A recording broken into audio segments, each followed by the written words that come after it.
Buenos días. Estamos aquí en la inauguración de un ciclo homenaje al doctor Abelardo Villegas Maldonado en el 20º aniversario de su fallecimiento. Nos acompañan los directores de la Facultad de Filosofía y Letras, la doctora Francis Rodríguez y el doctor Rubén Ruiz Guerra del Centro de Investigaciones sobre América Latina y el Caribe, ambas dependencias de la UNAM, Facultad de Filosofía y Letras y el CIAL, quienes han patrocinado este evento conmemorativo. Asimismo, en las pantallas nos acompañan diversos académicos, como el doctor Andrés Lira, como el doctor Emilio Aquino, como el doctor Guillermo Hurtado, en fin, una serie de personas que están interesados dijéramos, en este coloquio. Sin más preámbulo, yo le cedería la palabra a la doctora Francis Rodríguez para que, en conjunción con el doctor Rubén Ruiz Guerra, nos hagan esta introducción e inauguración formal de este evento. Muchas gracias, doctora. Muchas gracias, Silvestre. Bueno, buenos días a todas y todos. Es un honor para mí estar aquí. Les agradezco mucho que me hayan invitado a participar en este evento de un colega que fue también director de la Facultad de Filosofía y Letras. Y bueno, pues Abelardo Villegas ingresa a nuestra facultad en el 52, en 1952, en un momento muy importante en el desarrollo de la filosofía en México, que ahora se ha convertido en una de las áreas más importantes en el Colegio de Filosofía de nuestra facultad. Formado él en la Universidad Nacional Autónoma de México y dedicado enteramente a ella, es egresado de la Escuela Nacional Preparatoria y obtiene los grados de maestro y doctor en filosofía en nuestra universidad. En 1958 presenta La filosofía de lo mexicano para obtener el grado de maestro en filosofía y obtiene su doctorado también en filosofía, después en 1971. Lector omnívoro, como él mismo afirmaba, maestro desenfadado y amable de muchas generaciones de alumnos, así como director de esta facultad, que fue entre 1978 y 1982. Fue también uno de los más importantes promotores de la enseñanza de la filosofía mexicana. Su reflexión, que abarca la historia de las ideas de la filosofía política, comienza en 1960 con su libro La filosofía de lo mexicano, para ocuparse en 1970, por ejemplo, de temas de pensamiento político latinoamericano, estudios que continuará hasta la década de los 90 con obras como Arar en el mar y La democracia en América Latina.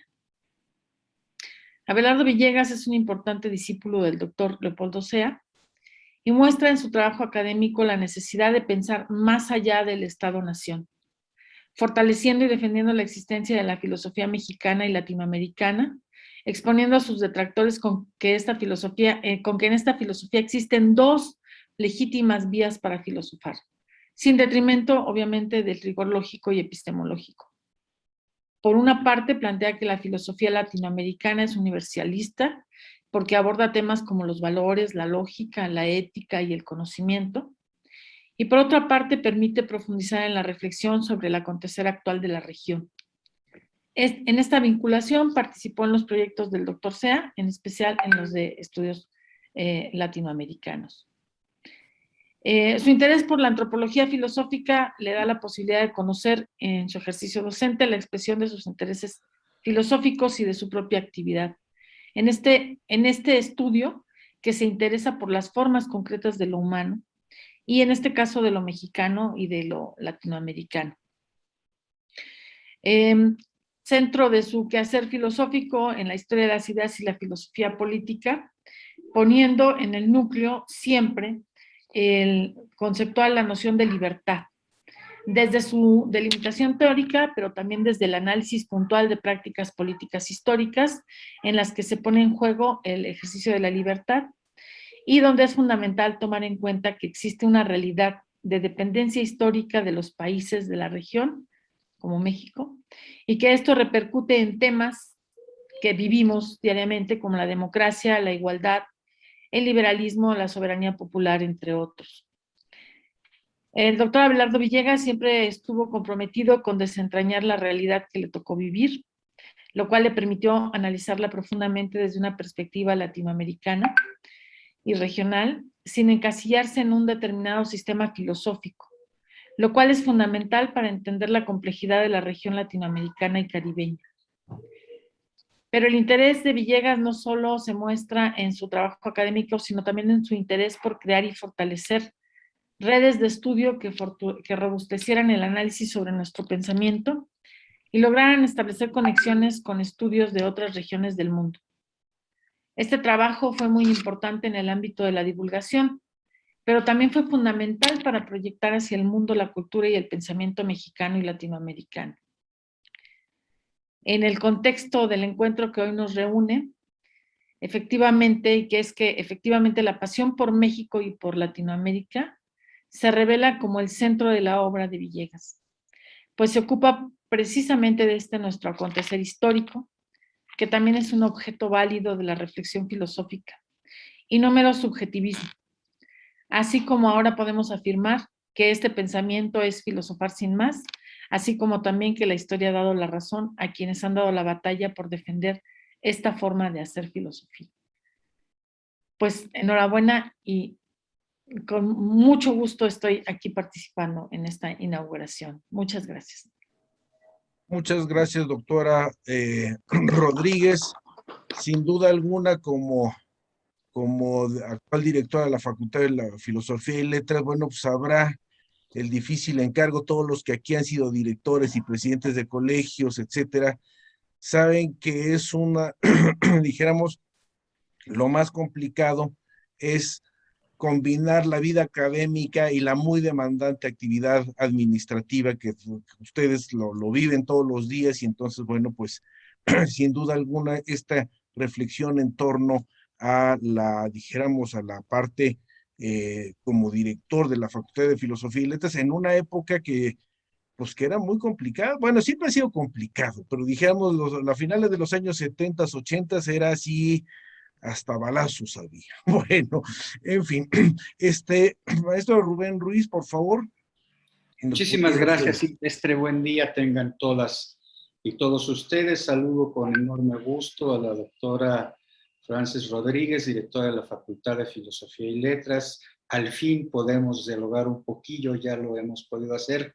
Qué bueno que estamos justamente en este proceso de reafirmar, de avivar algo que este evento me recuerda enormemente, que es la maravillosa colaboración que ha existido entre la Facultad de Filosofía y Letras y el Centro de Investigaciones sobre América Latina y el Caribe, antes denominado Centro Coordinador y Difusor de Estudios Latinoamericanos. Ha sido una relación realmente muy, muy cercana a la que hemos tenido y que se fue cimentando a partir del trabajo de nuestro fundador, el doctor Leopoldo Sea, y de el doctor Abelardo Villegas, como parte integrante de la planta académica de la Facultad de Filosofía y Letras, como director mismo de la Facultad de Filosofía y Letras y sobre todo como un latinoamericanista de primer nivel. Me atrevería yo a decir que él es uno de los pilares del latinoamericanismo mexicano, uno de los que lo desarrolló aquí, lo cultivó aquí y fue orientando y fue marcando algunas de las vetas fundamentales en el trabajo de lo que es, pues no sé si es nuestra disciplina o es nuestro objeto de estudio. El hecho es que el pensamiento, el trabajo, la labor docente de Abelardo Villegas fue fundamental en ir construyendo este proceso. Y quiero insistir en esta idea de la enorme cercanía y colaboración de nuestras dos dependencias. Hace poco cumplimos 40 años y entonces hicimos algunas averiguaciones históricas, historiográficas, y tuvimos la oportunidad de revisar la Gaceta.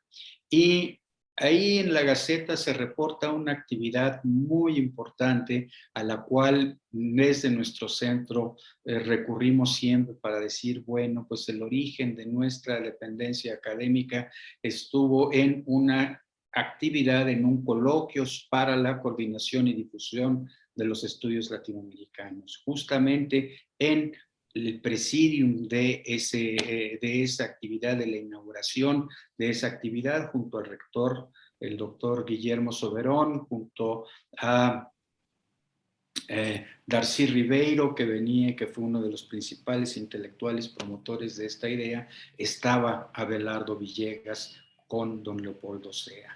Esta colaboración, esta cercanía que ha existido entre nuestras dependencias ha sido muy, muy importante, nos ha nutrido, nos ha alimentado, nos ha dado posibilidades para ir desarrollando más y más trabajo. Tendré la oportunidad de hablar un poco en la tarde sobre la relación con Abelardo. Ya hablaré un poco más de la relación personal que, bueno, para mí fue muy importante como latinoamericanista.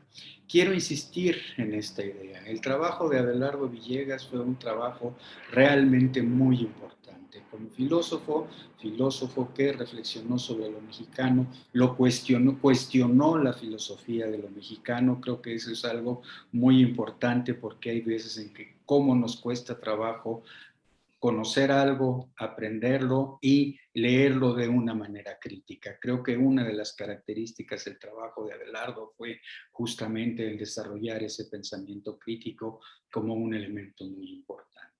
Insistiré sobre este tema en la tarde, pero quiero recordar su libro Reformismo y Revolución, que es en verdad un manual que todavía necesitamos leer, al que todavía tenemos que recurrir, puesto que es un manual que se sale, vamos a decirlo de alguna manera, de la estructura de los manuales. No tiene una guía metodológica estricta en la cual va siguiendo paso a paso al gurú A o al gurú B.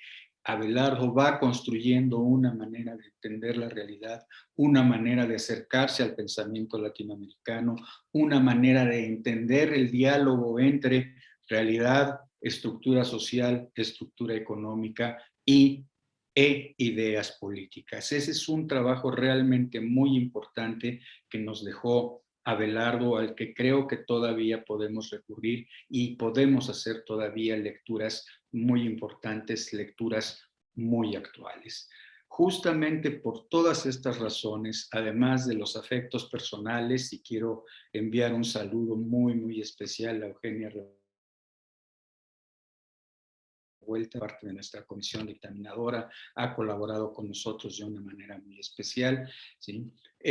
Aparte de los aspectos personales, esta relación institucional es algo que a mí me interesa muchísimo, que creo que tenemos que seguir cultivando, y justamente por eso es que el Centro de Investigaciones sobre América Latina y el Caribe está colaborando muy gustoso en la celebración de estas jornadas de diálogo, que estoy seguro que serán sumamente aleccionadoras, que nos abrirán ideas, nos abrirán posibilidades de seguir pensando nuestra América. Muchísimas gracias.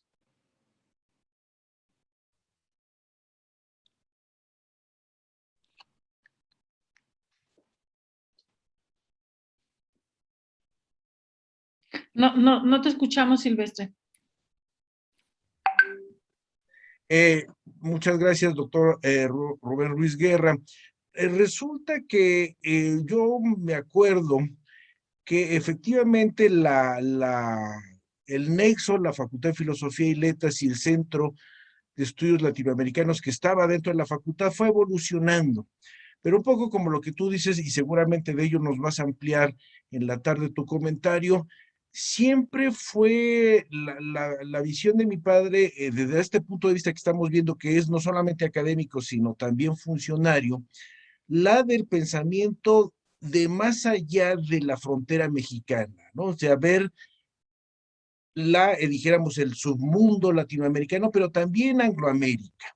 Y entonces se estaban dando en esos años de los 70 estas dos grandes vertientes. De un lado, los especialistas como Carlos Bosch, etcétera, en Angloamérica, y luego toda la parte, Josefina Vázquez también estaba en Angloamérica, y luego del otro lado todos los especialistas que venían mucho a América, dijéramos, de América Latina hacia México, independientemente de los problemas del asilo político que se dieron en los años 70. Pero bueno, sin duda alguna es un gusto que en unión con la Facultad de Filosofía y Letras el CIAL esté copatrocinando este evento. Muchas gracias. El doctor Andrés Lira es licenciado en Derecho por la Universidad Autónoma de México, hizo su doctorado en la Universidad Estatal de Nueva York, en Stony Brook. Se desempeña como profesor investigador emérito del Centro de Estudios Históricos del Colegio de México y también ha impartido cátedra en diversas instituciones como la Escuela de Antropología e Historia, la Facultad de Filosofía y Letras, los departamentos de Antropología e Historia de la Universidad Iberoamericana, y también fue presidente y docente del Colegio de Michoacán. Le damos la palabra, doctor Lira. Muchas gracias por su participación. Pues muchas gracias a todos y especialmente a Eugenia Revueltas y a Silvestre Villegas. Cuando recibí la invitación por correo para este acto, pues me entusiasmé y de inmediato se me ocurrió el título de lo que les voy a decir. Lo pensé, fue entre recuerdos y lecturas que también se vuelven recuerdos y hay que seguir recordando. Le puse de la filosofía de lo mexicano al mexicano de la filosofía, pensando en dos de sus libros, pero con muchos recuerdos personales de otros textos de Abelardo Villegas. Y voy a comenzar dando un pequeño rodeo. En 27 de julio de 1958, José Gauss escribía a don Alfonso Reyes, presidente del Colegio de México, explicándole las razones por las cuales no podía asumir una honrosa representación que le encomendaba el presidente del colegio, ¿verdad?, en nombre de la institución. Y le decía, le hablaba de lo que tenía entre manos y lo que tenía a la vista.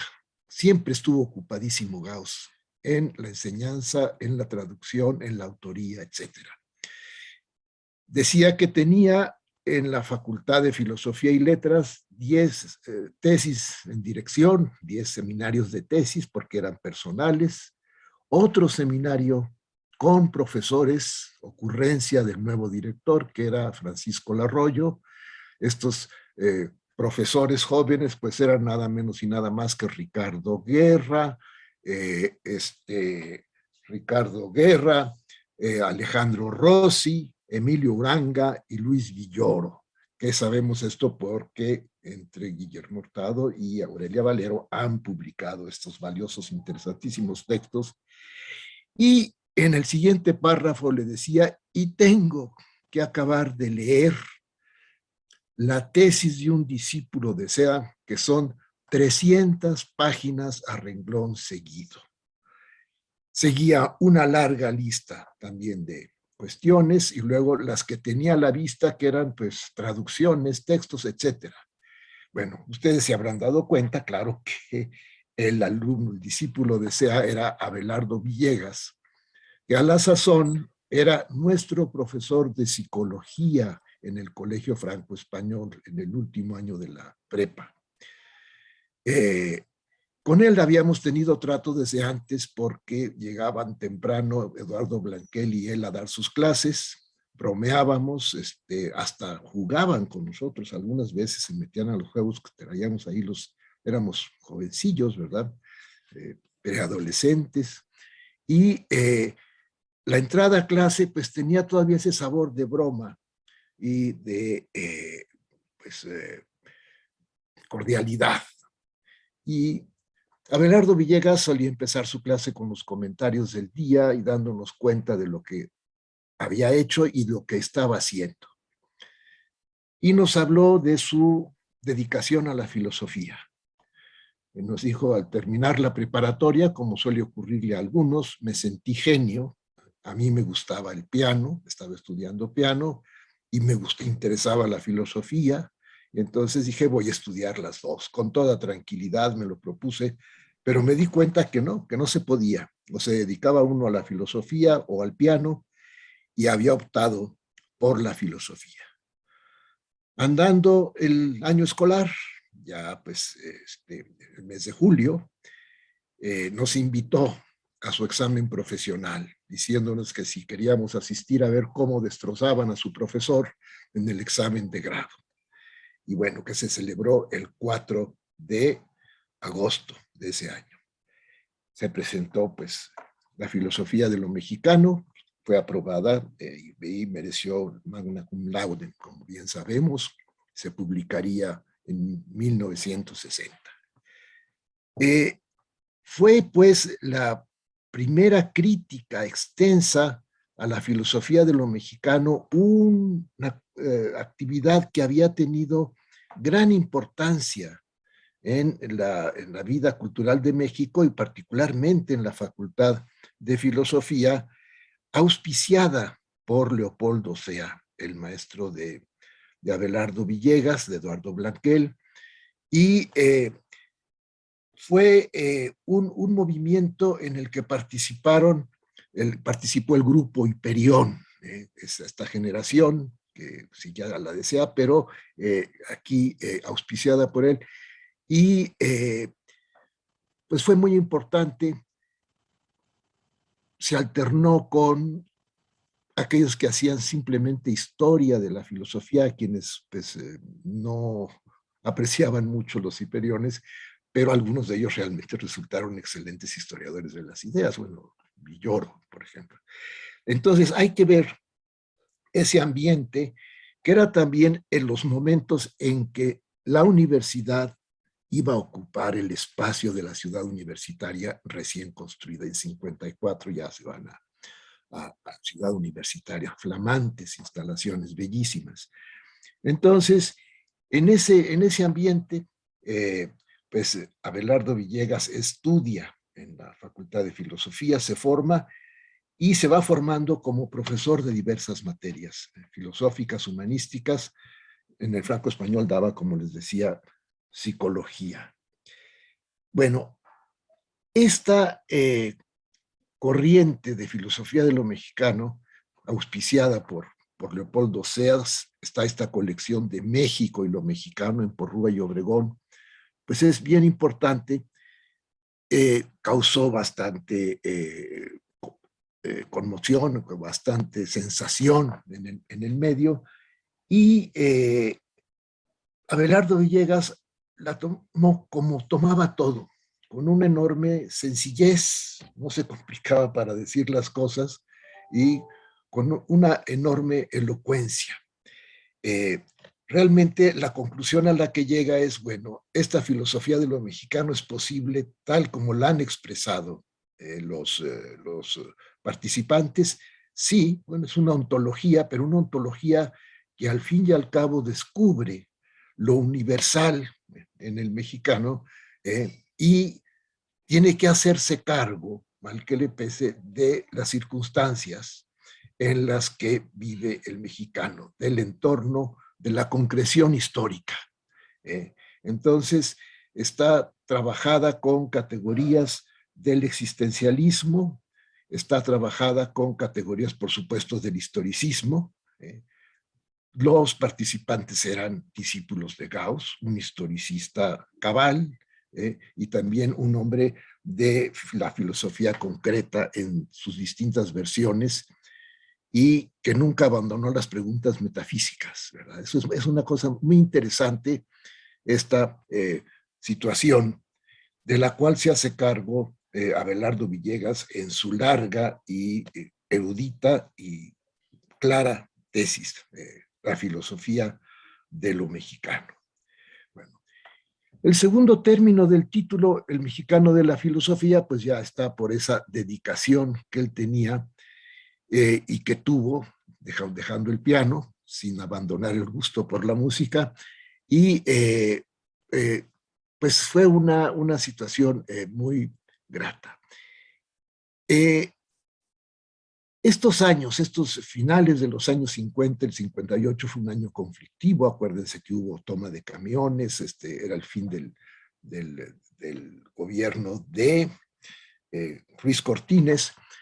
Fue un año muy movido para nosotros, pero Abelardo Villegas, Blanquel y otros profesores nos acercaban mucho a la universidad, nos invitaban a los cursos de invierno, etcétera, etcétera. Trabajábamos pues muy a gusto, sintiendo que estábamos respirando un aire muy enriquecedor vitalmente. Y se venía ya el festejo del cincuentenario de la Revolución Mexicana. En 1953, en el gobierno de Ruiz Cortines, que fue electo presidente en el 52, unas elecciones muy interesantes, se creó el Instituto Nacional de Estudios Históricos de la Revolución Mexicana, el INERMA.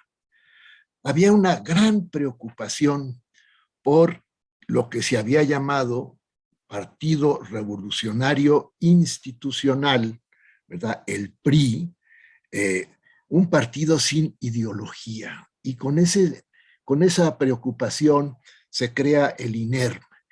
Y no sé si al INERMA, de verdad le preguntaba yo a Silvestre esto en un correo, pero no me contestó la pregunta, ¿en qué proyecto concreto se incorpora Leopoldo Sea con un equipo de sus discípulos?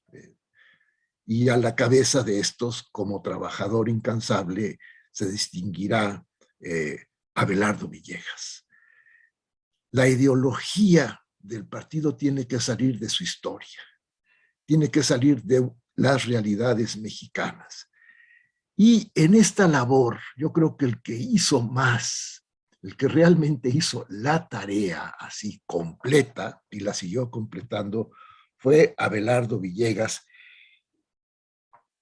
de lo que resulta un libro interesantísimo, que también tengo dedicado por él, porque tengo muchas cosas dedicadas por él, también por Eugenia. Este libro es La filosofía en la historia política de México.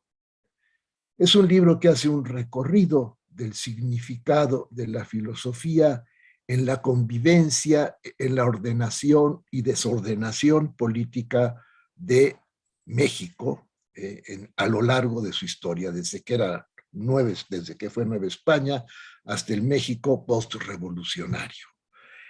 Es un libro sin pretensiones, pero con grandes alcances. Abelardo no era un historiador de archivo. Sí iba a los archivos, sí trabajaba en los archivos, pero no era el erudito, ¿no? Era el hombre que aprovechaba lo que ya estaba. Es un libro muy interesante desde muchos puntos de vista.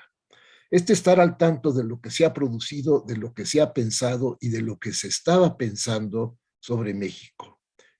Desde la imagen del indio en las expresiones de la cultura occidental, luego toda la situación que se recorre para reconocerle la calidad de humano, la cultura, etcétera, etcétera, aprovechando, pues bueno, obras tan interesantes como Los grandes momentos del indigenismo en México, de Luis Villoro, La Revolución de Independencia, que luego se llamó el proceso ideológico de la Revolución de Independencia, notablemente la colección del estudiante universitario, una colección espléndida. Yo algún día pensé que si tuviera que salir de México, una de las cosas para vivir lejos de México me tendría que llevar la colección del estudiante universitario para no desprenderme de México. Bueno, de estas antologías realmente las aprovechó. Bueno, conocedor Abelardo Villegas de lo hecho hasta entonces en la historia del pensamiento, yo me pregunto, bueno, ¿es la filosofía en la historia política de México o es el pensamiento en la historia política de México? Porque acuérdense ustedes que José Gauss, cuando llega a México, pues él pensaba ir a Argentina originalmente, porque lo llamaba de allá Francisco filósofo, el autor de la lógica y de una teoría del hombre. En fin, pero se queda en México, no le llega la carta de invitación oportunamente cuando estaba en Cuba, y ya se había arraigado en México, ya quedó en México y arraiga en México con la experiencia de los estudiantes que tienen la universidad y el interés que ofrece el país. Se naturalizó mexicano en 1941, ya, bueno, y empatrió en México, dice. La patria, tengo la patria de origen, la patria de destino, la patria es un enriquecimiento nacional, y se dedicó a estudiar lo que se hacía en la vida del entendimiento como virtud o del pensamiento en México, y hace el pensamiento hispanoamericano en varias versiones, y luego hace esa espléndida antología del pensamiento de lengua española en la edad contemporánea, e impulsa el estudio de la historia de las ideas en México, y va descubriendo cuestiones interesantísimas desde el punto de vista filosófico y vital, de la vitalidad de la filosofía. Yo me pregunto, ahora que he releído textos de Gauss y estos libros de Abelardo Villegas, si realmente se trata de una historia de la filosofía. Abelardo Villegas, como el mexicano de la filosofía, sí descubre una filosofía. Él habla de los ideólogos de la Revolución Mexicana, ¿verdad? Habla de las discusiones del Congreso, les da un sentido profundo, las advierte en su cabal expresión, con citas muy acertadas. Él habla de ideólogos que tuvieron que filosofar, o decir, tuvieron que meterse a pensar en serio las situaciones en las que estaban inscritos y en las que estaban comprometidos. Esto es una cosa muy interesante, y realmente en este libro, que está hecho evidentemente al calor de sus cursos y está hecho también al calor de las exigencias del trabajo con el doctor Sea, sobre este plan de darle una ideología, de expresar con claridad la ideología del régimen en el poder, porque México era entonces un país liberal con abierta participación política de distintos partidos, pero había un partido hegemónico. Y el que tenía el dominio del partido hegemónico tenía el poder presidencial. Es un país presidencialista en todos los sentidos, y lo sigue siendo. Y entonces es muy interesante ver este despliegue de actividades, de las cuales también nos hacían participar a los estudiantes, en el afán de difundir el conocimiento y el sentido de la vida política de México. Se daban conferencias en muy diversos ámbitos. Con el apoyo del INER se iban a dar conferencias, no sé si con el apoyo del INER, pero evidentemente hay un proyecto ahí cercano al INER. Algunos de los textos de los colaboradores se publican por el INER. Se iban a dar conferencias, bueno, a las escuelas preparatorias, pero se iban a dar conferencias a los sindicatos, a los locales de los sindicatos.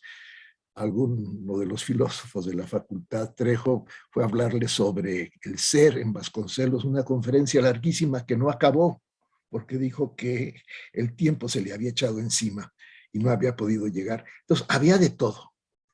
Había esta cosa en que sí, la actividad académica cuajaba en el ambiente, y a veces no, dependiendo los expositores y, claro, los temas. Y también los temas había que buscarlos con acierto. Pero la verdad es que Abelardo Villegas siempre hiló con mucho sentido común. En alguno de los textos, él advierte que pues a algunos filósofos, como Ortega, le faltaron las divinas palabras, le faltó solemnidad. Pues quizá a Abelardo Villegas le faltó también para las palabras epatantes, ¿no? Las palabras sensacionales. Y ustedes recuerden, los que lo han leído, cómo termina tanto la filosofía de lo mexicano como la filosofía en la historia política de México, llamando la atención sobre el sentido de la filosofía, que él considera como un saber de salvación, es decir, de orientación, de darle sentido a la existencia y a la problemática en la que se vive para alumbrar posibles soluciones, pero de cualquier manera para asumirlas con plenitud de entendimiento y de responsabilidad. Y en este sentido, cómo él tiene la queja de el cierre en la filosofía como ciencia verdadera, que era evidentemente uno de los motivos, de las finalidades de Gauss, maestro de sus maestros con el cual dice estar de acuerdo. Gauss permaneció en su empeño de dar cuenta de la filosofía por la filosofía y de esta por el hombre. Ahí están los dos, de los dos últimos grandes cursos de la filosofía, que es un curso de filosofía de la filosofía, y del hombre un curso de antropología filosófica. Claro, y luego historia de nuestra idea del mundo, porque el hombre tiene como piso y como posibilidad vital la historia, que es esa convivencia en el tiempo con distintos productos culturales, etcétera, etcétera. Toda la complicación de la vida humana solo la podemos percibir en la historia. Entonces, esto lo reclama, y tanto en la filosofía de lo mexicano como en la filosofía, en la historia política de México y en otros textos, pues acude a una fuente insoslayable, que es Justo Sierra y el gran discurso de fundación de la universidad, ese discurso de septiembre de 1910, que es maravilloso, que dice: la universidad no será una patria ideal de almas sin patria.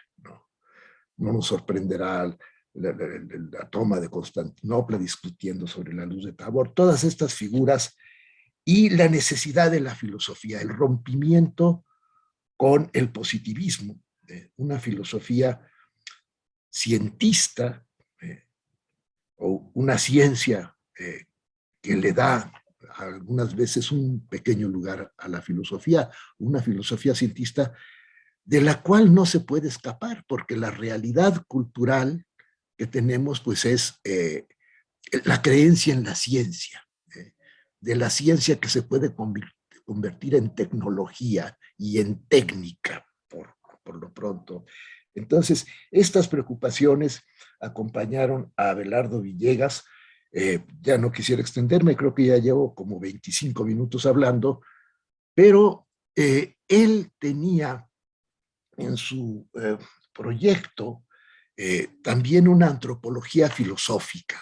De eso nos acordaba, una antropología filosófica de la cual, estando en el Colegio de Michoacán, le pedimos que nos diera pues un cursillo, un curso, el tiempo que podía permanecer ahí. Iba con Eugenia, pasaban muy buenos ratos ahí, incluso algunas vacaciones fueron a pasarlas al Hotel Jericó, que era muy cómodo.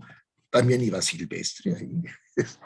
Y bueno, la pasábamos muy bien, pero era una filosofía, una antropología filosófica impregnada de ciencias del hombre, impregnada de ciencias del hombre, de novedades en las ciencias del hombre. Entonces, Abelardo era un lector incansable de disciplinas diversas. La historia como el campo donde el hombre nace, crece y muere, los hombres nacen, crecen y mueren, y dejan o se llevan sus mensajes, pues es inevitable. Y en este sentido, Abelardo Villegas siempre estuvo cerca de la historia. Alguna vez me comentó en una de las conversaciones que tuvimos allá hace mucho tiempo, dice: como usted verá, yo estoy leyendo más a historiadores que a filósofos, porque necesito arraigar ciertas cosas que los filósofos tratan de desarraigar. Una abstracción tremenda, pues llegar al positivismo lógico, algo así, a él se le hacía necesario, ciertamente, pero habría que ponerle límite para encarnar el pensamiento en la realidad histórica. Es lo que había hecho Sea en el positivismo en México. es decir, el fin del positivismo como ideología oficial de un régimen, pues se da en función de una actitud filosófica. Esto no lo dejó de lado y pues lo llevó a ambientes mucho más amplios. Desde luego, el ambiente latinoamericano completo, que asumió en su actualidad política, pues en su tesis doctoral, ¿verdad? Reformismo y revolución en América Latina, que se ha mencionado aquí, del cual se nos va a hablar. Entonces, está este enriquecimiento, esta aportación de Abelardo Villegas. He hablado, bueno, desde luego está la figura de Gauss que estamos revisando. La universidad lleva ya 20 volúmenes de las obras completas, está planeado originalmente en 19, ahorita van 18 que han salido, pero ya son 20 volúmenes porque hay un volumen doble, se ha planeado, está programado ya otro volumen y está por salir uno que ya pues debe estar ya impreso totalmente, el 18, pero en fin, lo que sea, ¿a qué voy?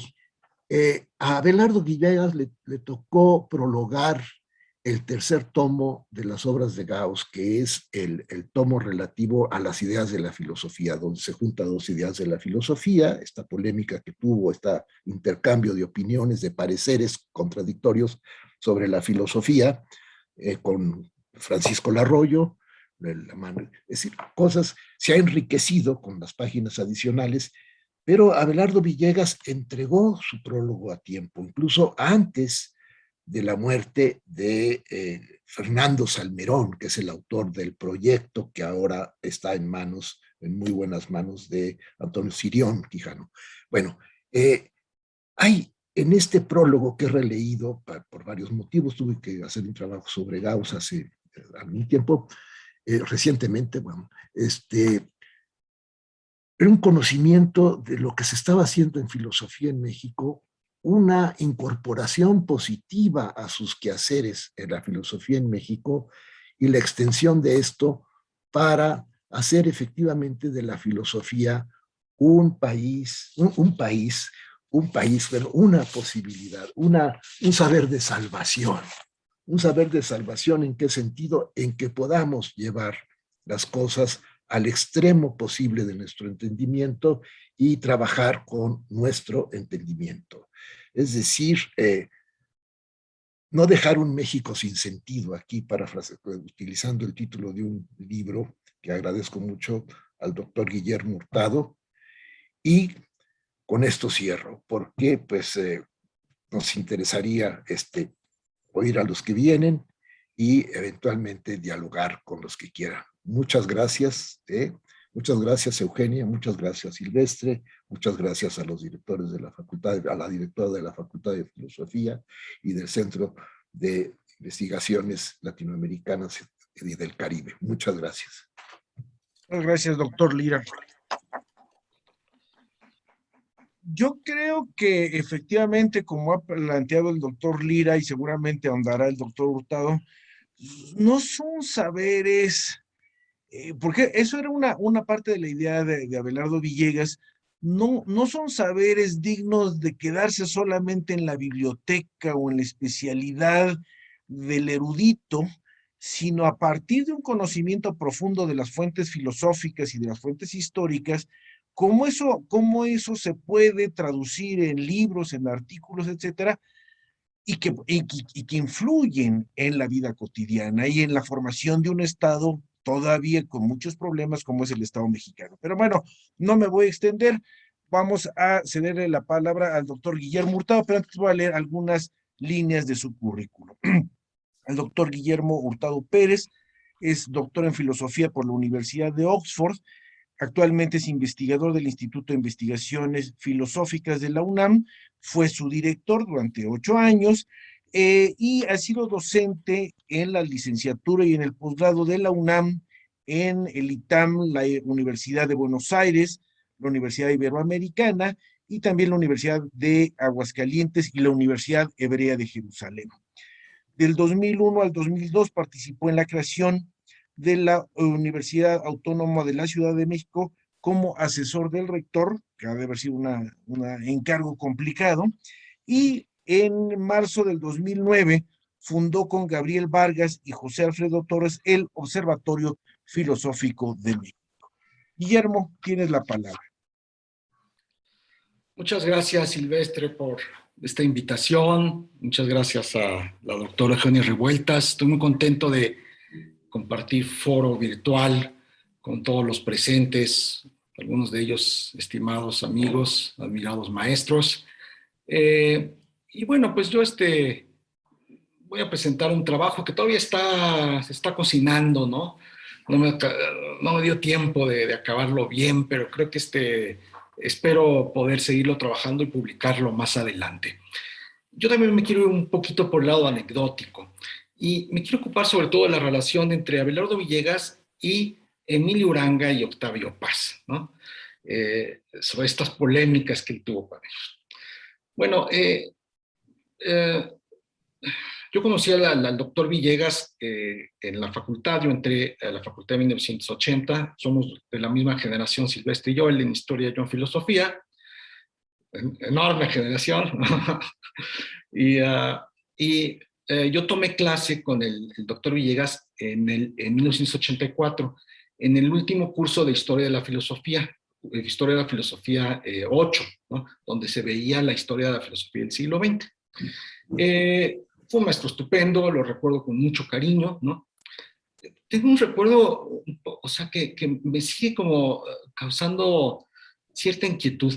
Normalmente las clases de filosofía, ustedes saben, los que pasaron por la facultad, estaban en el primer piso, ¿no?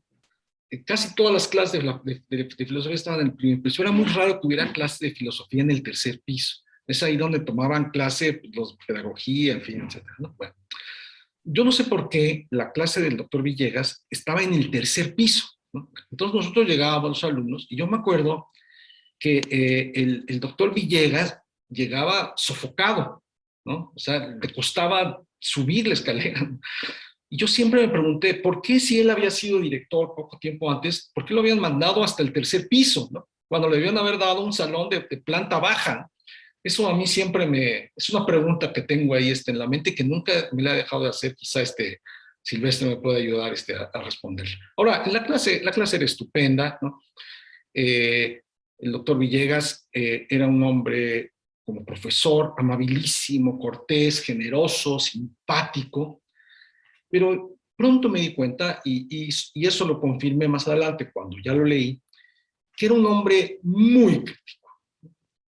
Incluso yo diría temerariamente crítico, ¿no? Temerariamente crítico. Y por eso quiero ocuparme aquí de dos debates que tuvo Villegas con dos de las figuras más importantes de la cultura en México en el siglo XX, Emilio Uranga y Octavio Paz. El primer libro de Abelardo Villegas, como ya se dijo aquí, La filosofía de lo mexicano, pues es una de las obras más polémicas de la filosofía en México del siglo anterior. El libro pretende nada más y nada menos sepultar, ¿no?, por medio de una cadena de argumentos muy rigurosos, a la llamada filosofía de lo mexicano, que era la corriente filosófica que había cobrado más atención en el país pocos años antes.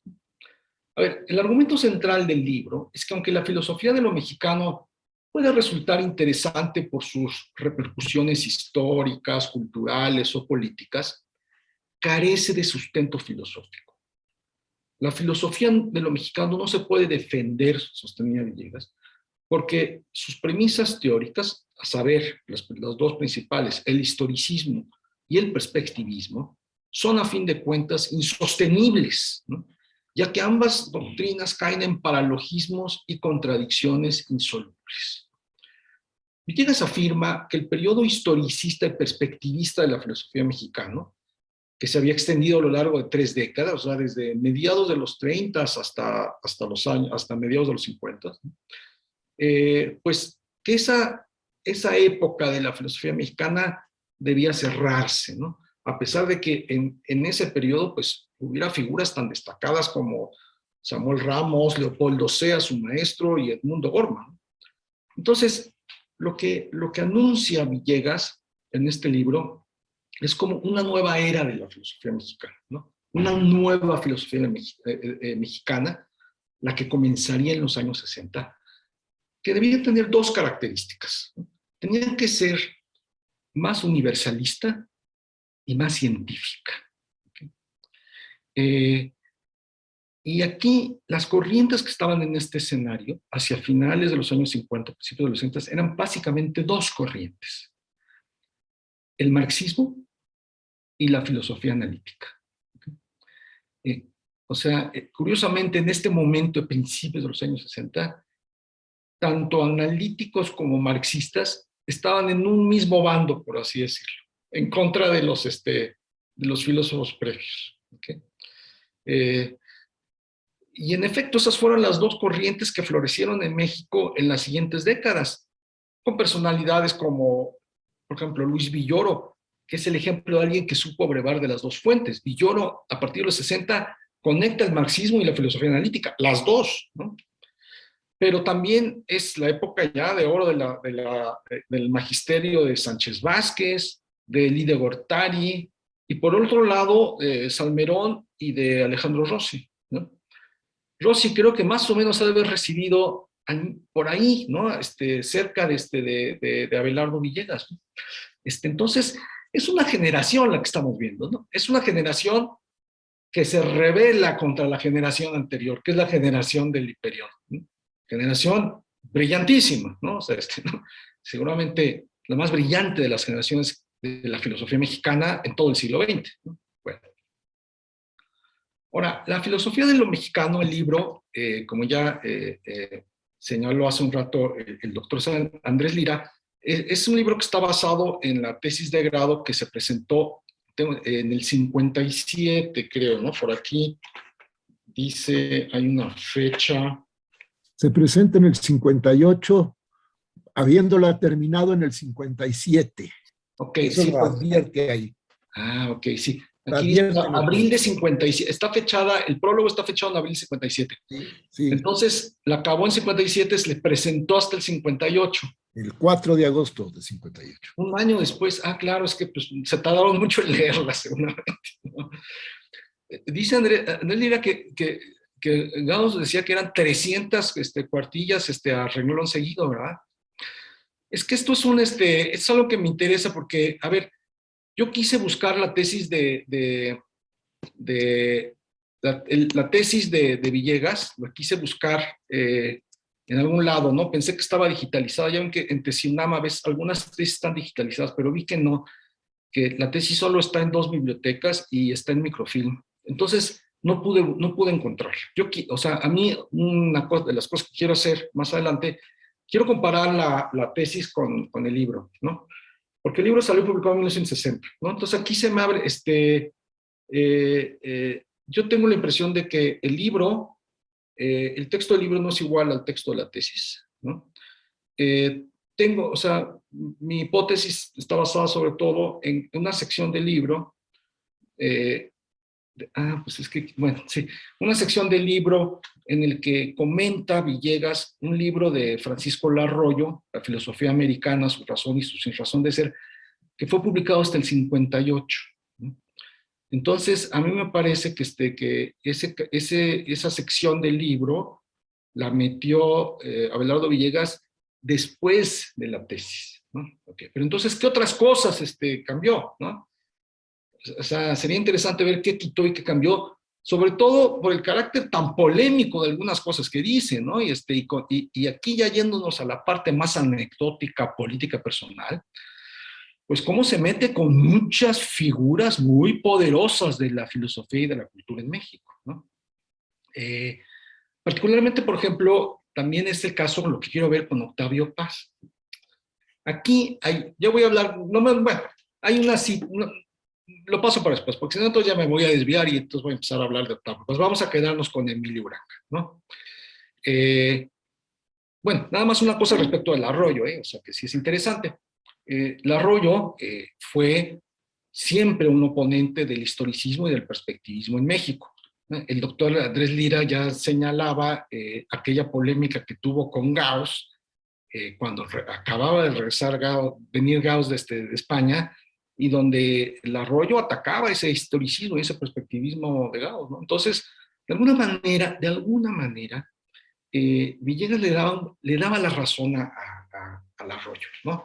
En que la filosofía tenía que ser universal, ¿no? Y aquí hay un dato también interesante, o sea, que creo que no debemos perder de vista, ¿no? Que el Arroyo era el director de la facultad en ese momento, ¿no? O sea que también creo que ahí, de alguna manera, Villegas haciendo una jugada, ¿no? De doble banda, ¿no? Le concedía al director, ¿no? Esa primicia, ¿no? De enfrentarse al historicismo, al perspectivismo, y también, bueno, pues lo incluía dentro del libro, ¿no? Ahora, el libro de Villegas se divide en varias partes. La primera es sobre Antonio Caso, la segunda sobre José Vasconcelos, la tercera sobre Samuel Ramos, la cuarta sobre su maestro Leopoldo Sea, y la quinta, que es la que más me interesa, se ocupa de Emilio Uranga en unas partes, otras de Edmundo Bormann, habla ahí de Francisco Larroyo y de Octavio Paz. ¿Okay? Aquí me voy a ocupar básicamente de esa última parte, en donde hace una crítica durísima al libro de Emilio Uranga, Análisis del Ser del Mexicano, y donde dedica una nota a pie de página igualmente dura, o sea, lapidaria, ¿no? En contra del laberinto de la soledad de Octavio Paz, ¿no? A ver, comienza Villegas con esta pregunta, dice aquí en el libro. A ver, ¿por qué no dedico a Emilio Uranga un capítulo entero, ¿no? Como ya había hecho con Caso, Vasconcelos, Ramos y Sea, ¿no? O sea, se hace esa pregunta retórica. Y voy a citar lo que dice el doctor Villegas. Dice, cito, son sus palabras. La respuesta es fácil. Emilio Uranga solo ha escrito un pequeño libro sobre el problema. Este opúsculo, tal vez por sus dimensiones, deja muchas cuestiones abiertas que el autor no ha aclarado. Y es más, me parece que ha dejado de interesarle el tema, a pesar de haber declarado de un modo terminante que no era un tema dictado por la moda, sino el tema propio de su generación, ¿no? Cierro la comilla. ¿No? O sea, estaba durito, ¿no? O sea, sí le pegaba fuerte, y a la generación también, ¿no? Porque, a ver, esta generación que tenía este tema, así, ya no hace nada, ¿no? Todo el mundo lo abandonó. Veo por eso aquí esta lectura, quiero hacer esta lectura como de enfrentamiento generacional, entre Villegas y Uranga, ¿no? Son como, Villegas quiere tener una voz generacional que se distinga de la del Hiperión, aunque la hace con palabras duras, ¿no? Eso del opúsculo, el librito, en fin, ¿no? O sea, se estaba metiendo además con un enemigo terrible que era Uranga, ¿no?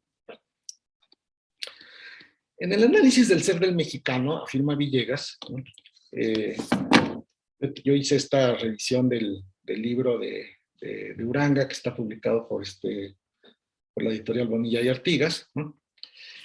Bueno, ahí Uranga, según Villegas, quiere hacer dos tareas que no son compatibles. Quiere hacer dos cosas que no pueden hacerse las dos al mismo tiempo. Por una parte, intenta hacer una ontología del mexicano, es decir, un estudio sobre el ser del mexicano. Por otra parte, pretende ofrecer una ontología del ser humano, es decir, un estudio que vaya más allá del ser del mexicano para alcanzar la máxima generalidad sobre la existencia humana.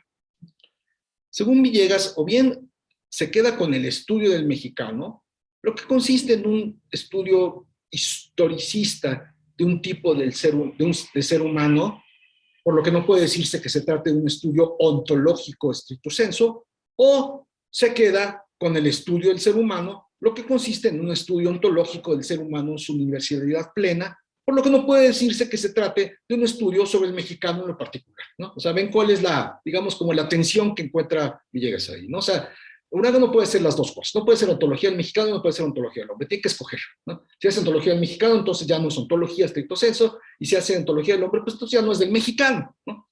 Es básicamente un argumento ahí, un poco como una dinámica un poco dialéctica en la que encierra Villegas a Uranga, ¿no? Ahora, este argumento de Villegas ya tenía un antecedente, no estaba formulado exactamente de la misma manera, pero de alguna manera estaba previsto en la crítica que hizo Gauss a Uranga en un libro de Gauss que se llama En torno a la filosofía mexicana, ¿okay? Es un librito que salió también en la colección de Porrúa y Obregón. Y ahí Gauss decía que lo que Uranga describía como una ontología de lo mexicano no pasaba de ser una óntica, así dice Gauss. Es decir, un estudio metafísico de nivel más inferior sobre un tipo de existente. Es decir, cuando mucho lo que se conoce como ontología regional, ¿no? Pero ontología no. Bueno, lo que resulta más original en el caso de Villegas es que su crítica, la crítica a Uranga, forma parte de un argumento más general que ofrece en contra de Ramos y Sea. Es decir, lo que pretende mostrar Villegas es que, aunque Uranga intenta distinguir su estudio del de Ramos, a ver, Uranga hizo una crítica de la filosofía mexicana de Ramos, y Uranga dijo, la filosofía del mexicano de Ramos es psicologista, yo quiero hacer una filosofía ontologista, ¿no? Bueno, aunque Uranga hace esta crítica a Ramos, okay, los dos, tanto Ramos como Uranga, padecen el mismo tipo de problemas. O sea, aquí está, este sería como el punto de diferencia entre la crítica de Gauss a Uranga y la crítica de Villegas a Uranga. La crítica de Villegas a Uranga es una crítica más general, ¿no?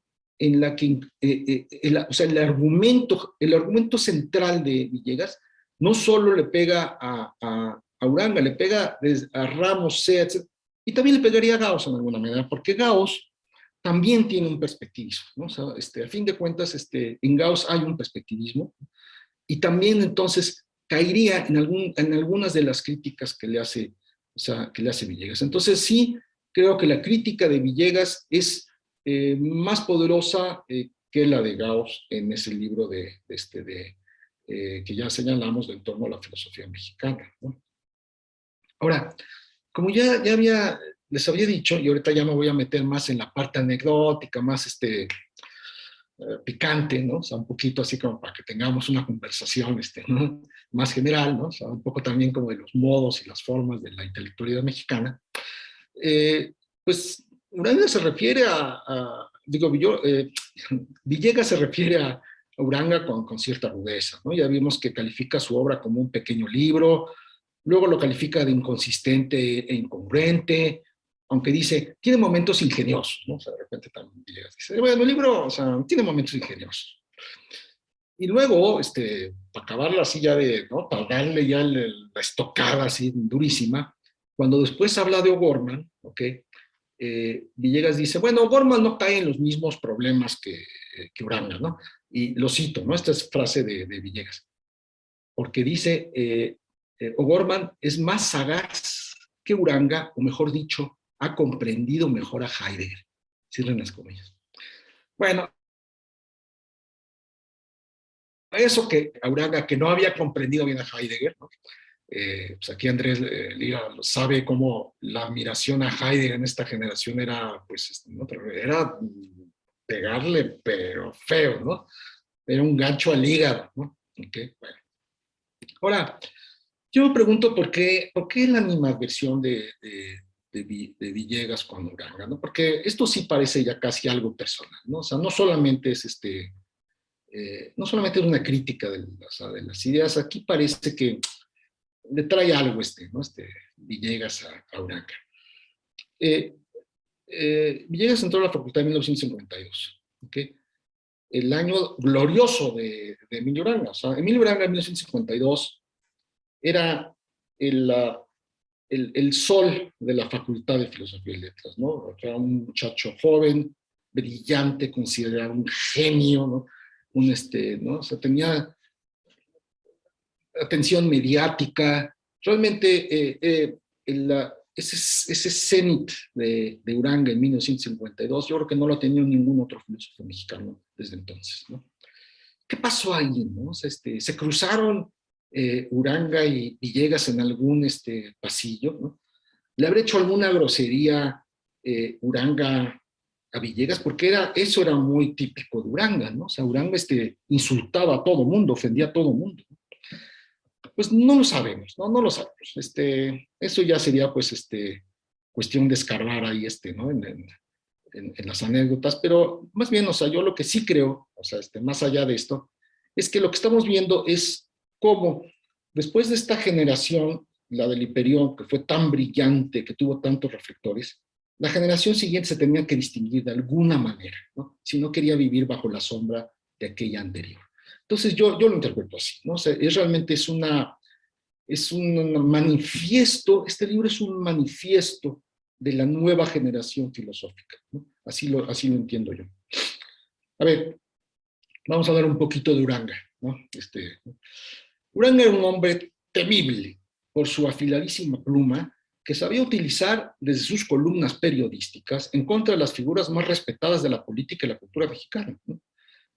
Por ejemplo, la polémica que tuvo con Cosío Villegas más o menos por esa época fue espantosa, ¿no? Se dijeron de todo. Bueno, meterse con él era como, para usar una expresión popular, como agarrarse con Sansón a las patadas, ¿no? Y la respuesta de Uranga a Villegas, pues era de esperarse.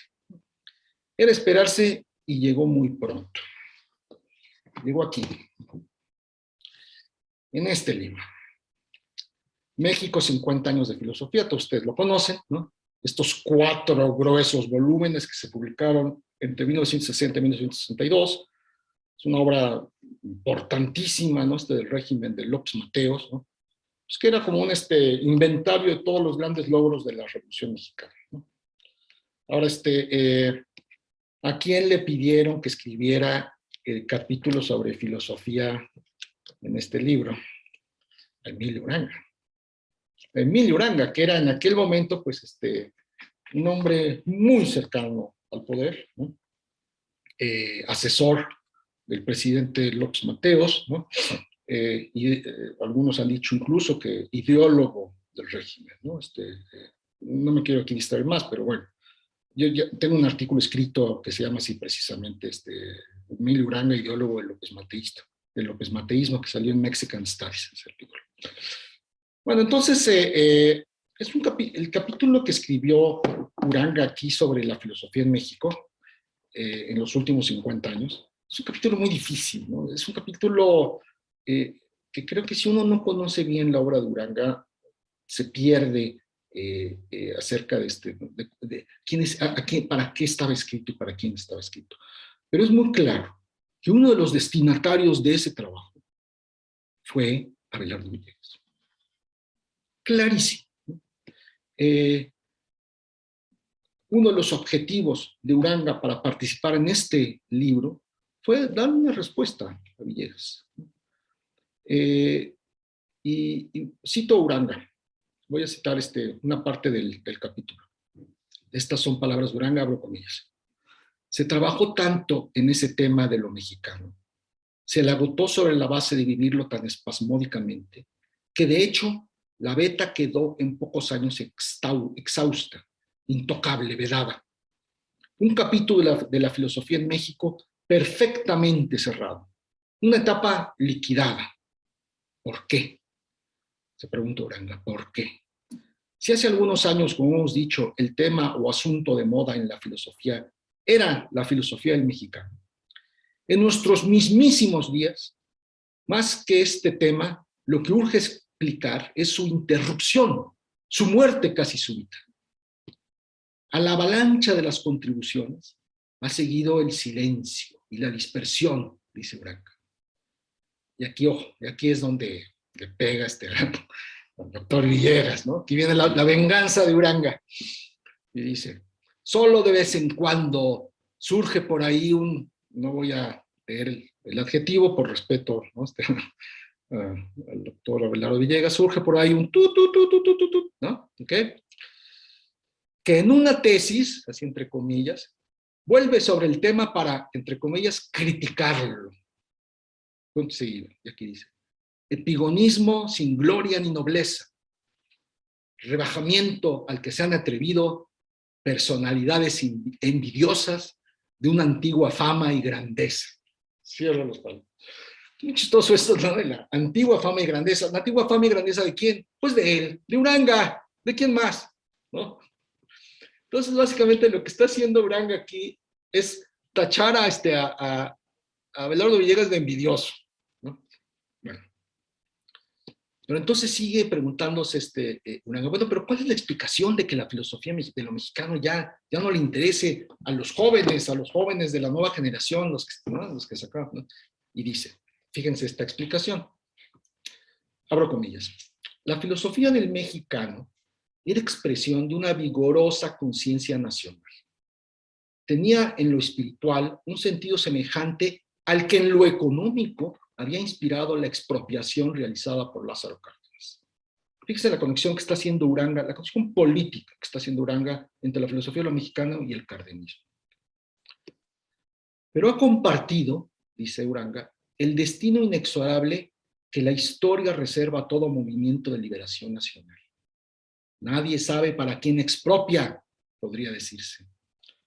Al echarse las bases de una industrialización del país en escala nacional, la burguesía mexicana adquirió de pronto una importancia tal que en muy pocos años se habría de convertir en la clase ideológicamente rectora del país. Para esta clase voraz, el tema del mexicano, fíjense, tal y como lo elaboraron los filósofos, no tiene ningún sentido, no le brinda apoyo alguno a sus intereses, no le dice nada, no es su tema. Cierran las comillas. ¿Qué tal, Ahora, imagínense el doctor Villegas leyendo eso. ¿Ok? En donde, de alguna manera, fíjense cómo Uranga, que era un tipo astuto, muy astuto, en pocas palabras, lo que le está echando en cara a Villegas y a todos los que están en contra de la filosofía mexicana, es que son filósofos al servicio de la nueva burguesía mexicana. ¿Cómo ven? ¿Ok? Y bueno, nosotros sabemos que el doctor Villegas pudo haber sido cualquier cosa, menos un filósofo burgués. Jamás, ¿no?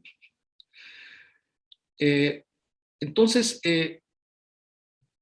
¿cuál es el problema? Villegas pensaba que la filosofía de lo mexicano, tal como lo había hecho Uranga, no era el instrumento adecuado para luchar en contra de la burguesía mexicana. Eso es lo que le hubiera dicho Villegas. O sea, a ver, no, Uranga, yo no estoy defendiendo los intereses de la burguesía. Yo lo que estoy diciendo es que si necesitamos que una filosofía mexicana que sirva en realidad para atacar esos intereses de esa burguesía voraz, no puede ser esa filosofía que ustedes hicieron. ¿Por qué? Porque es una filosofía que carece de fundamentos sólidos. O sea, la filosofía de lo mexicano es una filosofía filosóficamente endeble, diría Villegas. Y con eso no se puede luchar, ¿no?, en contra de la burguesía. Esto nos lleva a este artículo que publicó Abelardo Villegas en el Anuario de Filosofía de la Facultad de Filosofía y Letras, que viene con fecha de 1961, pero salió publicado hasta el 63. ¿Okay? Y aquí viene un artículo estupendo de Abelardo Villegas, que se llama, nada más y nada menos, Filosofía de la Revolución Mexicana. Este podría verse como la respuesta de Villegas a Uranga acerca de la relación entre filosofía y revolución. ¿Okay? Y se conecta también con lo que nos había dicho antes, claro, el doctor Andrés Lira. Ya no me da tiempo, no me voy a poder meter en ese artículo del doctor Villegas, porque ya voy a acabar, ¿no? Ya creo que ya hablé casi media hora, ¿no? Entonces, me voy a saltar a lo de Paz rápidamente, ¿no? Porque ese es como otro capítulo distinto. Bueno, la crítica de Villegas a Paz en la filosofía de lo mexicano está resumida en una nota a pie de página. Esto podría leerse como un menosprecio al ensayo de Paz, ¿no? O sea, meterlo en una nota, ¿no? Incluso al poeta mismo. A ver, como ya les dije, no he podido consultar la tesis, ¿no? Entonces yo quisiera ver si en la tesis que presentó en el 58 ya estaba como una nota o no, o si lo metió después o no, ¿ok? Y también porque, a ver, si esto estaba ya en el 57, eso significa que todavía no había salido la segunda edición del Laberinto, ¿no? Porque la segunda edición del Laberinto, que es del 59, esa le dio muchísima atención otra vez al Laberinto, ¿no? Muchísima atención, ¿no? Entonces, eso sería interesante ver cuándo metió la nota Villegas como para poder entender un poco el juego, ¿no? Que estaba atrás de esto. Voy a citar a Villegas. Dice, así empieza la nota. Cito. Muchos de los estudiosos de la filosofía de lo mexicano me reconvendrán por no haber hecho un examen profundo del libro de Octavio Paz, El laberinto de la soledad. La respuesta, así dice, ¿no? Villegas. Entonces, ¿cuál es su respuesta? Bueno, es que el libro de Paz se plantea más o menos lo mismo que la filosofía de lo mexicano, muy inspirada en Ramos, y que por lo mismo tiene los mismos problemas, aunque no todos ellos expuestos de manera rigurosa. El argumento de más o menos es el siguiente, ¿no? Paz afirma que el mexicano vive en soledad, ¿ok? Pero después sostiene que está en comunión con todos los hombres. ¿Se acuerdan la frase? Ahora estamos en comunión con los hombres. Cuando tú estás en soledad o está en comunión, ¿no? Bueno, cito a Abelardo Villegas, abro comillas. En la primera parte de su libro, es decir, del libro de Octavio Paz, el mexicano está solo cuando se siente mexicano, indígena o zapatista. Y en comunión cuando se siente europeo, positivista o racionalista. Luego, cuando se trata de explicar lo que es el mexicano, no puede y lo quita quedándose con el hombre sin más y obteniendo una reputación de filósofo profundo. Cierro las comillas. Encontré un texto de la doctora Eugenia Revueltas, ¿no? Que nos cuenta lo siguiente, la voy a citar a ella. Contaba el doctor Sea que cuando se publicó el texto, Paz le preguntó que quién era ese Villegas que criticaba el laberinto de la soledad. Y para colmo, solo le dedicaba a la crítica unos cuantos párrafos. Sea contestó que era un talentoso joven alumno muy dado a la crítica. A partir de ese momento, Villegas fue invisible para el gran intelectual y poeta, y solo se rompió el hielo cuando en 1965 fuimos enviados junto con otros intelectuales a Oriente para la celebración de la amistad filipino-mexicana. En aquel recorrido teníamos que pasar a la India, en donde Paz era el embajador de México. El doctor Sea urdió una estratagema. En la carta al embajador le dijo que iba a ir Eugenia Revueltas, hija de Silvestre, y su esposo. Nada más, va a ir Eugenia y su esposo.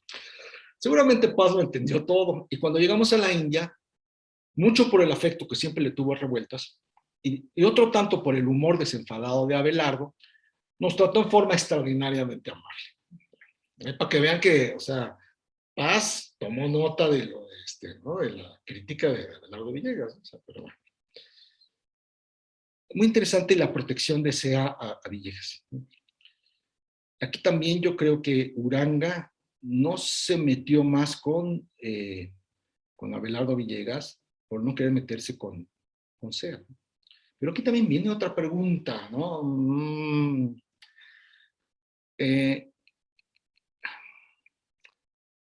¿Por qué permitió Sea que su alumno Villegas le pegara de esa manera a Uranga? Le estaba mandando un mensaje, Sea, a Uranga a través de Villegas. Esto ya es una cosa ahí más así de política, ¿no? Intrafilosófica, ¿no? Ok. Y ya con esto acabo, 2 minutitos más. Bueno, pues si las relaciones entre Villegas y Octavio Paz pues habían arreglado en 65, en 79 se volvieron, yo creo que a distanciar, ¿no? El primer número de la revista Tesis de la Facultad de Filosofía y Letras, 1 de abril de 1979, es una revista que inaugura Abelardo Villegas como director de la facultad, pues tiene un artículo de Abelardo Villegas en contra de Octavio Paz, un artículo fuerte, ¿no? Que tiene también, o sea, hay que verlo en el contexto. ¿Cuál es el contexto? Acaba de pasar la polémica famosa entre Carlos Monsiváis y Octavio Paz, ¿no? Un año antes, y también un año antes, en el 78, le habían dado el doctorado honoris causa a Octavio Paz en la UNAM. Entonces, después de eso, al año siguiente, o sea, al año siguiente que le dan el doctorado honoris causa a Octavio Paz en la UNAM, el director de la Facultad de Filosofía y Letras recién nombrado se avienta un artículo muy duro contra Octavio Paz. Ya para entonces, para el 79, Octavio Paz era una figura enormemente poderosa, ¿no? Como ya todos ustedes saben. El texto se llama La ideología política de Octavio Paz, ¿no? Se trata de un ensayo crítico en el que Villegas desenmascara al poeta como un hombre de derechas, o quizá mejor dicho, como un intelectual escéptico que tiende hacia la derecha. Cito a Villegas y ya con esto voy a acabar. Abro comillas. Al describir Paz al escritor comprometido solo con su propia conciencia, describe al mismo tiempo la situación de su pensamiento político. Se trata de un pensamiento sin asideros empíricos, que ha rechazado prácticamente toda tesis que no sea la de la permanente crítica. Tal vez por eso sus críticos tratamos de diagnosticar sus verdaderas afirmaciones por la cantidad de críticas que le propina a cada tesis. Si las críticas que hace al socialismo son en mayor cantidad y vehemencia que las que hace el capitalismo, entonces, concluye Villegas, está a favor del capitalismo. Ya con esto acabo. Muchas gracias. Muy bien, muy bien. Yo creo que las dos visiones, tanto del doctor Lira como del doctor Hurtado, pueden hacer que en estos minutos tenemos afortunadamente tiempo y tenemos algunas personas que conocieron a Abelardo Villegas. Y bueno, pues quisiera abrir una primera ronda por si Guillermo quiere platicar con Andrés o Andrés quiere subrayar algunos temas que ha tocado Guillermo, y luego le abrimos el micrófono a los demás participantes de aquí en esta mesa. Sí. Bueno, yo diría muy rápidamente que el Abelardo Villegas pensaba con cuidado, pero pensaba rápido. La tesis la concluyó antes, él dice, en 57 ya estaba escrita. Hay, sin embargo, notas de 58 en la tesis misma que presenta hasta agosto de 58. Bueno, seguía trabajando, seguía perfeccionando, bueno, eso es natural. Yo creo que la nota, la larga nota, porque es una nota que ocupa 2 páginas, sobre Octavio Paz es posterior. Yo creo que obedece a reclamos que le han hecho, sí, y sobre todo a la luz de la segunda edición del Laberinto de la Soledad. Fue cuando yo vine a conocer esa edición y realmente sí me maravilló la prosa de Paz, la reflexión, y alguna vez le comenté a Abelardo Villegas por qué no hablaba de Octavio Paz. Me dijo, no, pues, bueno, ahí, me acuerdo, bueno, esa es una cosa.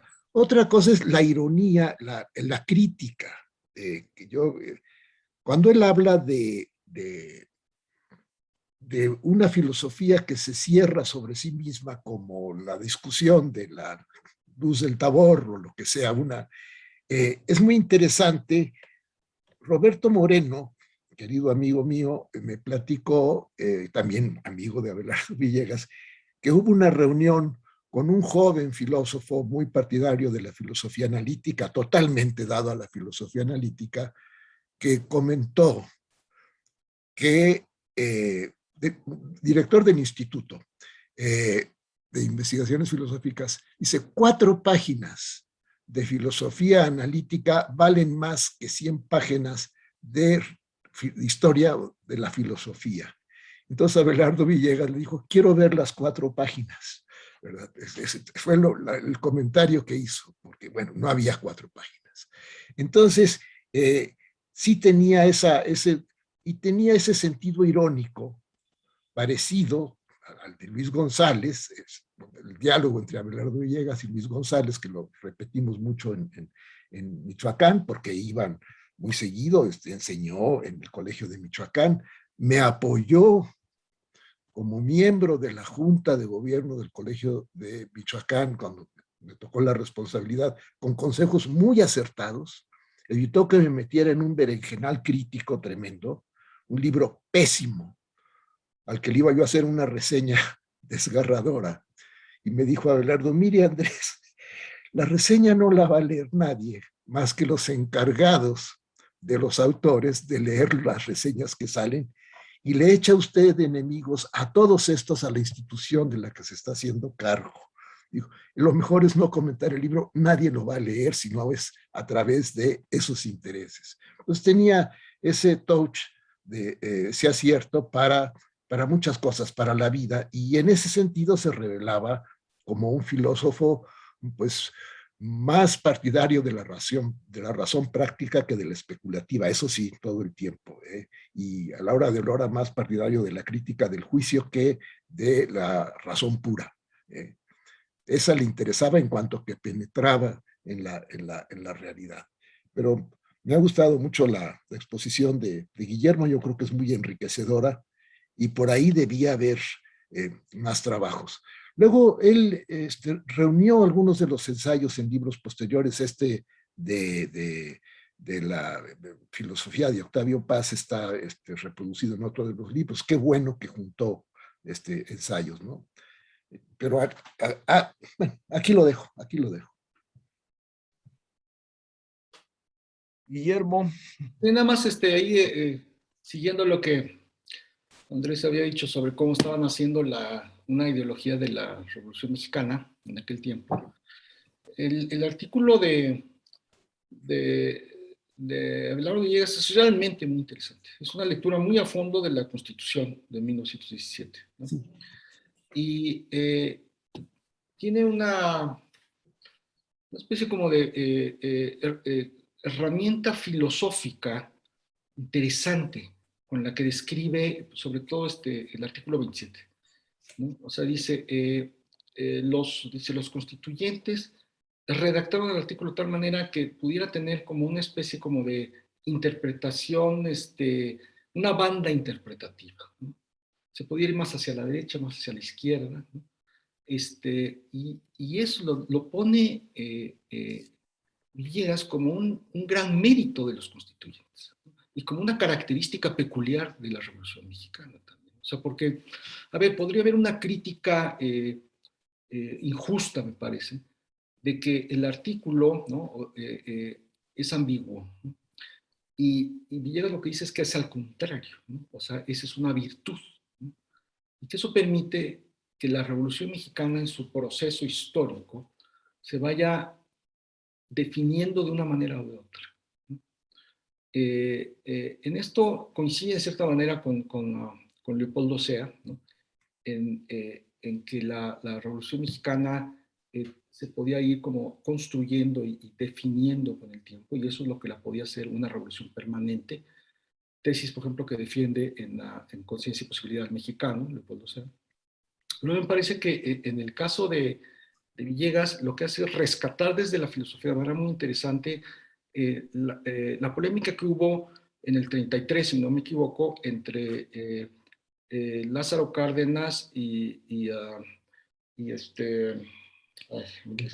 ideólogo de Carranza, Luis Cabrera. Luis Cabrera, sobre la revolución de ahora y la revolución de entonces, ¿no? Entonces, ahí Cárdenas dice, no, o sea, la revolución también puede ser algo generacional, va cambiando, ¿no? No se traiciona ¿no? el movimiento. Entonces, yo creo que lo que hace ahí Villegas es rescatar de manera muy interesante la tesis de Cárdenas en esa polémica, y lo que le muestra también, digo, a Uranga de Refilón, pues que Villegas sí era también alguien que apreciaba a Cárdenas, el pensamiento de Cárdenas y el movimiento cardenista.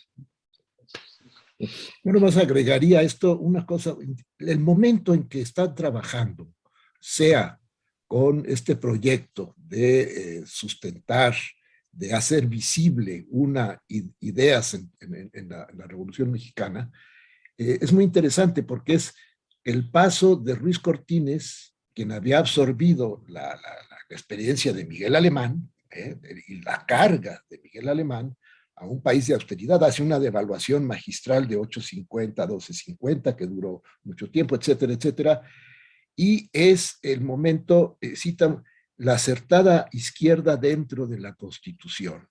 Claro, ¿cómo se llama?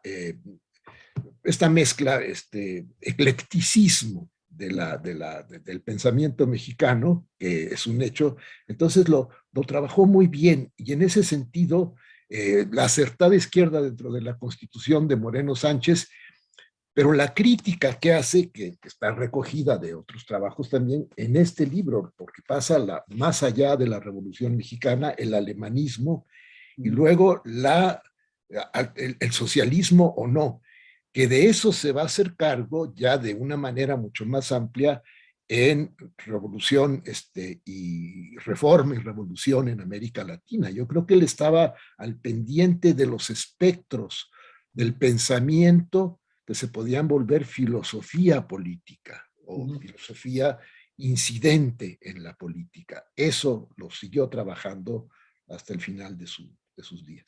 Por eso me gustó mucho lo que dijiste, Andrés, de cómo Villegas extraía la filosofía de la ideología. Sí. O sea, leía la política y la ideología con ojo filosófico y sacaba de ahí la filosofía. O sea, realmente eso fue muy importante. Me parece muy interesante porque genuinamente tanto la ponencia de Andrés como la ponencia de Guillermo han versado, dijéramos, toda su argumentación en algo que es muy interesante, que resulta acerca de todas estas polémicas entre las diversas generaciones, como ya se planteaba, gente ya totalmente, dijéramos, encumbrada, como puede ser Octavio Paz o Uranga, que fueron los dos. Y por el otro lado, bueno, pues se refieren a estas polémicas donde un joven universitario, bueno, pues empieza a cuestionar fundamentalmente, pues a gente ya con toda una, con toda un bagaje cultural